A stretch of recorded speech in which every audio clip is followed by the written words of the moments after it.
Hello दोस्तों, प्रस्तुत है आज की कहानी। आज सुबह सुबह कांता देवी हॉल में बैठी टीवी पर रामायण देख रही थी। तभी उनके पास उनका बड़ा बेटा आया और बोला, चलो माँ, आज आपको वृद्धाश्रम दिखा ही लाता हूँ। बड़े बेटे ने अपनी पत्नी से कहा तो 67 वर्षीय कांता देवी भौचक्के होकर बेटे के चेहरे को देखने लगी। बेटे के चेहरे पर गंभीरता थी। बोला, माँ, एक नया वृद्धाश्रम बना है, जल्दी से तैयार हो जाओ। आज आपको वहाँ के सब सुख सुविधाएं दिखा लाता हूँ। कोई कमी हो तो आप बता देना। फिर कल तो आपको जाना ही है, लेकिन आप आज देख लो, कोई कमी हो तो आप बता देना। और फिर छोटे बेटे ने भी बड़े की हाँ में हाँ मिलाई तो उन्हें और भी घोर आश्चर्य हुआ। कांता देवी जी को अपने कानों पर विश्वास नहीं हो रहा था। मुझे वृद्धा आश्रम भेजा जा रहा है। क्या हुआ जो कभी कभी गुस्से में कुछ बोल देती हूँ? अगर अच्छा नहीं लगता मेरा बोलना तो मुझे वृद्धा आश्रम भेज दो। इसका मतलब क्या ये लोग सच में मुझे वृद्धा आश्रम भेज देंगे? क्या ये वही बेटा है जो अपने परिवार के कठिन समय में कहा करता था, माँ, बस एक बार पैसा कमाना शुरू करने दो मुझे, देखना फिर आपको कभी काम करने की ज़रूरत नहीं पड़ेगी, दुनिया भर के सारे आराम दूंगा आपको। बड़े बेटे की बातें सुनकर छोटा बेटा भी अपनी तुतलाती जुबान में बोलता और मैं भी। बेटे की इन बातों को सुनकर कांता देवी निहाल हुई जाती और फिर दुगनी ऊर्जा के साथ काम में जुट जाती। आज उन्हीं बेटों का दोहरा चेहरा सामने आ रहा था। अपने पति मोहन जी की मृत्यु के बाद कांता देवी ने जीवन में बहुत ही कठिन परिस्थितियों का सामना करते हुए बहुत मेहनत से अपने चारों बच्चों को पढ़ाया लिखाया और लायक बनाया था। दोनों बेटियों की शादी कर दी और दोनों बेटियां अपने अपने परिवार में सुखी थी। बेटे भी अच्छा व्यवसाय कर अपना अपना परिवार बढ़िया से चला रहे थे। जब बेटियों के विवाह हो गया और बेटे भी लायक हो गए तो कांता देवी के पास जो भी थोड़ी बहुत संपत्ति, मकान इत्यादि जो भी उनके पति जी छोड़कर गए थे, वो सब बेटों को समर्पित कर दिया। वह कहती, आगे पीछे तो सब इनका ही है, तो आज जब इन्हें आवश्यकता है तब जीते जी अपने हाथों से क्यों ना इन्हें दे दूं इन्हें। और अब तो ये संभालने लायक भी हो गए हैं। और वो अपनी योग्यता से संपत्ति को कई गुना बढ़ा लिया था, जिसका उन्हें गर्व भी था। बेटे बहुत मेहनत करते थे। उस वक्त नाते रिश्तेदारों ने मना भी किया था कि संपत्ति अपने हाथों में ही रखो, सब कुछ बेटे को दे दोगे तो बेटे बुढ़ापे में कद्र नहीं करेंगे। लेकिन वो बोली, अरे मुझे ज़रूरत भी क्या है इन सब की, अब मेरा दान पुण्य हो जाए, बस इतना ही चाहती हूँ, और इसके लिए तो मेरी पेंशन ही बहुत है। बेटों को संपत्ति सौंपी और बहुओं को गृहस्थी। अब कांता देवी जी बस आराम करना चाहती थी। समय के चक्र के साथ पहले पहले बहू बेटे हर काम आदेश अनुसार करते थे, फिर धीरे धीरे पूछ पूछ कर करने लगे। समय चक्र घूमने लगा तो अब वो बताकर करने लगे, फिर धीरे धीरे करने के बाद बताने लगे। समय और आगे बढ़ा तो उतना ही बताते जितना आवश्यक समझते। गृहस्थी की प्रणाली में भी परिवर्तन हो गया। पहले कांता देवी जी के नियम कायदे से चलने वाली गृहस्थी अब बहुओं के नियम कायदे से आधुनिक तरीके से चलने लगी। वे जब भी बीच में कुछ बोलने का प्रयास करती तो उनका बोलना किसी को भी पसंद नहीं आता। बहुएं कहती, अब ये आपका जमाना नहीं रहा, हम हमारे हिसाब से कर लेंगे। और बेटे कहते, आपको किसी भी प्रकार की चिंता करने की ज़रूरत नहीं, आप बस देखते जाओ, माँ, सारे काम हो जाएंगे। कभी कभी कार्य प्रणाली को लेकर बहू बेटों से ज़्यादा बहस भी हो जाती तो कांता देवी के आत्मसम्मान को बहुत ठेस पहुँचती।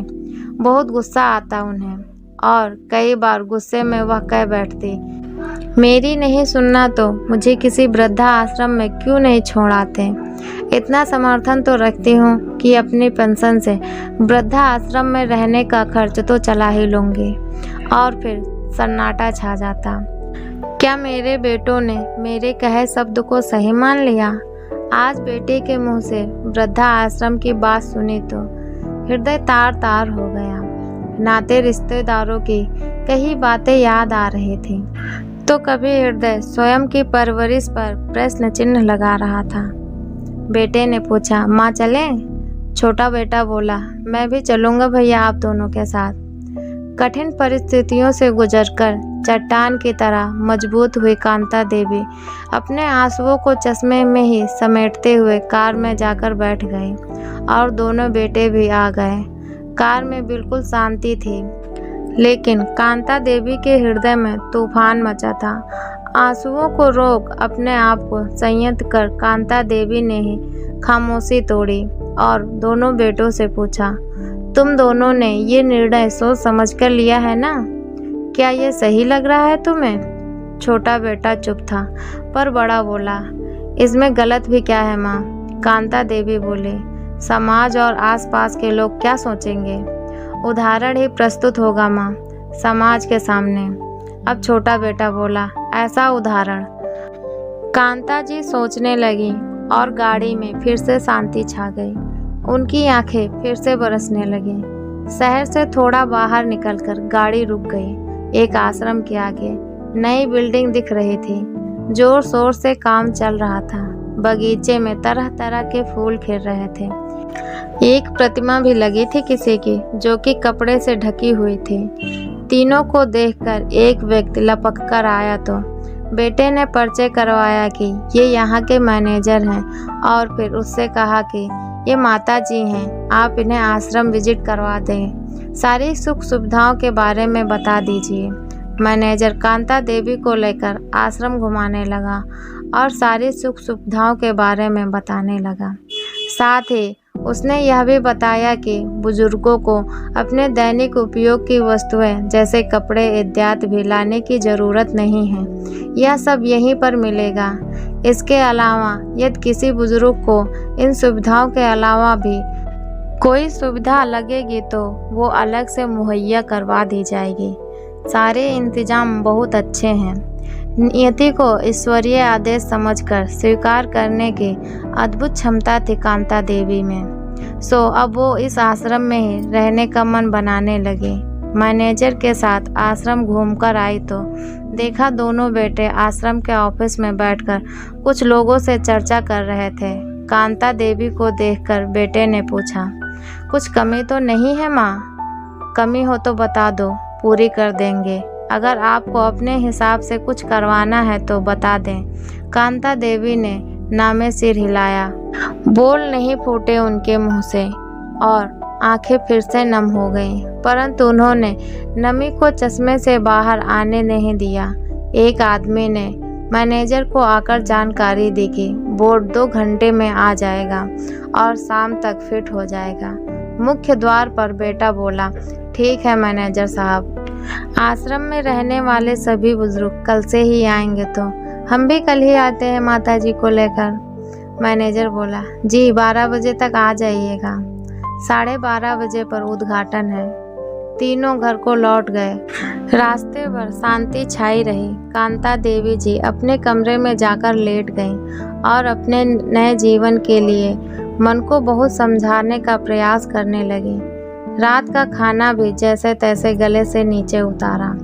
पूरी रात करवट बदलते हुए निकल गई। पता ही नहीं क्या क्या ख्याल आ रहे थे, कैसे रहेंगे वो बच्चों के बिना। लेकिन कर भी क्या सकती हैं जब बच्चे ने फैसला कर ही लिया। सुबह उठी तो घर के सभी सदस्य बड़े उत्साह से वृद्धा आश्रम जाने की तैयारी कर रहे थे। मन क्षोभ से भर गया। सोचने लगी, इतनी खुशी है इन लोगों को मुझे छोड़कर आने की। सभी तैयार होकर निकलने लगे तो कांता देवी अपने लड्डू गोपाल की मूर्ति उठाने लगी।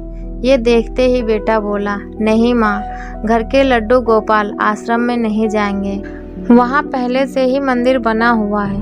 कांता देवी नम आंखों से लड्डू गोपाल की मूर्ति की तरफ देखकर मन ही मन बोली, ये कैसे दिन लाए हो प्रभु, कि तेरे ऊपर मेरा अधिकार नहीं रहा। खैर, जैसी तेरी इच्छा।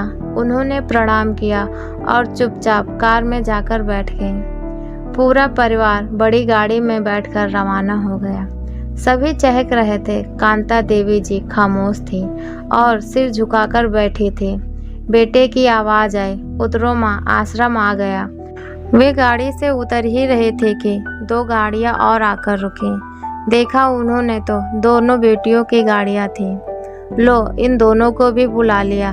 दुखी हो जाएंगे बेचारी मुझे वृद्धा आश्रम में जाते देख, सोचने लगी कांता देवी। जैसे ही कांता देवी जी गाड़ी से उतरी, आश्रम से 8-10 लोग उनके स्वागत के लिए आ गए। आइए माता जी कहकर आदर पूर्वक अंदर ले जाने लगे। समझ ही नहीं पाई वो इतना सम्मान क्यों। पोता बोला, दादी माँ एक बार आश्रम का नाम तो पढ़ लो, नाम से क्या फर्क पड़ता है। ये सोचते हुए उन्होंने सर ऊपर उठाकर बोर्ड पर नजर डाली। बोर्ड पर लिखा था कांता देवी मोहन वृद्धा आश्रम। उन्होंने एक बार फिर से भौचक्के हो बेटे की तरफ देखा तो दोनों बेटे खड़े खड़े मुस्कुरा रहे थे। बड़ा बेटा बोला, माँ आप वृद्धा आश्रम में रहने का नहीं बल्कि वृद्धा आश्रम खोलने का समर्थन रखती हैं। आज आपको इस वृद्धा आश्रम का उद्घाटन करना है और पिताजी की मूर्ति का भी अनावरण भी करना है। अब यह वृद्धा आश्रम आपके निर्देश में ही चलेगा, क्योंकि बुजुर्गों की समस्याएं आप ज़्यादा बेहतर तरीके से समझ सकेंगे। आज से इसकी बागडोर आपके हाथ में। चट्टान की तरह मजबूत कांता देवी की आंखों में पानी का बांध अब टूट के चश्मे से बाहर आ रहा था। अपने दोनों बेटों को गले लगाकर झरझर आंसू रुकने का नाम ही नहीं ले रहे थे।